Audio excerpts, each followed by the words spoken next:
ఎగువ అహోబిలం ఈ క్షేత్రం అనేది పూర్వపుణ్య క్షేత్రం, అహోబిల క్షేత్రం. ఈనాడు అహోబిలం ఒకనాడు ఇదంతా హిరణ్యకశిపుడు ఒక కోటలాగా ఉన్న ఒక స్థలమైనది, క్షేత్రమైనది.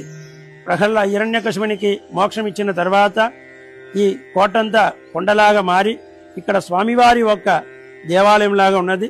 ఇక్కడ ఉగ్ర నరసింహస్వామి క్షేత్రం నుంచి చెప్తున్నాను. ఇక్కడ అహోబిల నరసింహస్వామి కృతయుగంలో ఇక్కడ స్వామివారి ఇక్కడ వెలిసినారు.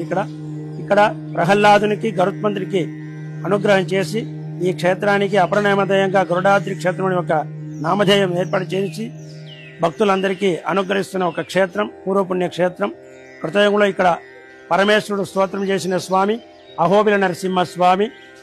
త్రేతాయుగంలో రాములవారు ఇక్కడ ఈ స్వామివారిని పూజించిన స్వామి అహోబిల నరసింహస్వామి. ద్వాపరయుగంలో పంచపాండవులు పూజించిన స్వామి అహోబిల నరసింహస్వామి. కలియుగంలో ఇప్పుడు తిరువేంకటముడియాన్ అని తమిళంలో చెప్తారు, తిరుపతి వెంకటేశ్వర స్వామి వారు. ఈ స్వామివారి తన పెళ్లికి ముందు ఈ స్వామివారిని పూజించిన తర్వాత దిగువ అహోబిలం లక్ష్మీనరసింహస్వామిని ప్రతిష్ఠించి ఆ స్వామివారిని ఆరాధించి ఆ స్వామివారిని సాక్షిభూతంగా పెట్టుకుని ఈ అహోబిల క్షేత్రంలో పెళ్లి చేసుకున్నట్టు ఐది.